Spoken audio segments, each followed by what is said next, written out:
Delhi NCR में बढ़ते प्रदूषण ने जहां सरकार की टेंशन बढ़ा दी, वहीं लोगों का सांस लेना भी मुश्किल हो गया है। इस क्रम में नोएडा में एयर क्वालिटी इंडेक्स लगातार खतरनाक स्तर पर पहुंच रहा है, जिससे लोग अलग अलग बीमारियों की चपेट में भी आने लगे हैं। एक रिपोर्ट देखिए। नोएडा में खतरनाक स्तर पर पहुंचा AQI।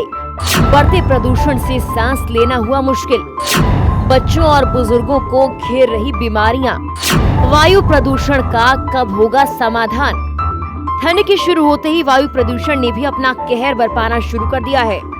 आलम यह है कि दिल्ली एनसीआर में वायु प्रदूषण ने सरकार की टेंशन बढ़ा दी है, जबकि लोगों का सांस लेना भी मुश्किल हो गया है। आंखों में जलन और सांस लेने में तकलीफ होने के मामले लगातार बढ़ते जा रहे हैं। वहीं बात करें नोएडा की, तो यहाँ का एयर क्वालिटी इंडेक्स खतरनाक स्तर पर पहुँच गया है।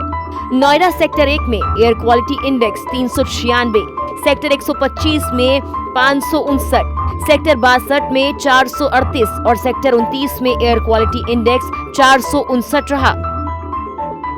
मौसम के जानकारों की माने तो आने वाले दिनों में अभी दिल्ली एनसीआर को इससे राहत मिलती दिखाई नहीं पड़ रही। प्रदूषण प्राधिकरण की CEO ऋतु महेश्वरी का कहना है कि वो प्रदूषण को रोकने के लिए कई प्रयास कर रही हैं और जो पॉल्यूशन करता पाया उस पर जुर्माना भी लगाया गया है।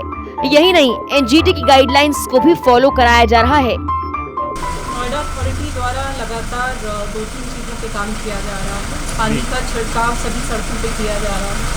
मैकेनिकल स्वीपिंग को बढ़ाया जा रहा है, मैनुअल स्वीपिंग कम से कम की जा रही है। कंस्ट्रक्शन और डिमोलिशन वेस्ट जो है उसको कंट्रोल किया जा रहा है। अभी हाल ही में हम लोगों ने प्रोसेसिंग प्लांट भी किया है, शुरुआत किया है और प्रोसेसिंग शुरू हो गई है। इसके अलावा जो कंस्ट्रक्शन प्रोजेक्ट्स है उनको क्लोजली मॉनिटर किया जा रहा है। जहाँ तक वायलेशन मिलता है वहाँ फाइन भी लगाए जा रहे हैं। मुझे लग रहा है इस सीजन में 1 करोड़ से ऊपर का फाइन अभी तक नोएडा अथॉरिटी लगा चुकी है। तो लगातार प्रयास जारी है कि जो भी CPCB के या NGT के नॉर्म्स हैं उनका कोई भी वायलेशन ना हो। कंस्ट्रक्शन के दौरान भी लोकल लोग भी और जो नोएडा अथॉरिटी की एक्टिविटीज़ हैं उसमें भी हम लोग पॉल्यूशन के नॉर्म्स का अनुपालन करें। वहीं बढ़ते वायु प्रदूषण से लोगों का सांस लेना दूभर हो गया है और लोगों में कई तरह की बीमारियां पनपनी शुरू हो गई हैं। डॉक्टर्स का कहना है कि दूषित वातावरण के चलते दिल के मरीजों के लिए सबसे ज्यादा खतरा पैदा हो गया और ये उनके लिए घातक भी साबित हो सकता है। वहीं छोटे बच्चों में भी बीमारियों का खतरा लगातार बढ़ गया है। हार्ट के लिए, लंग्स के लिए या फिर मैं बोलूँगा सारी बॉडी के लिए बहुत ही नुकसानदायक है।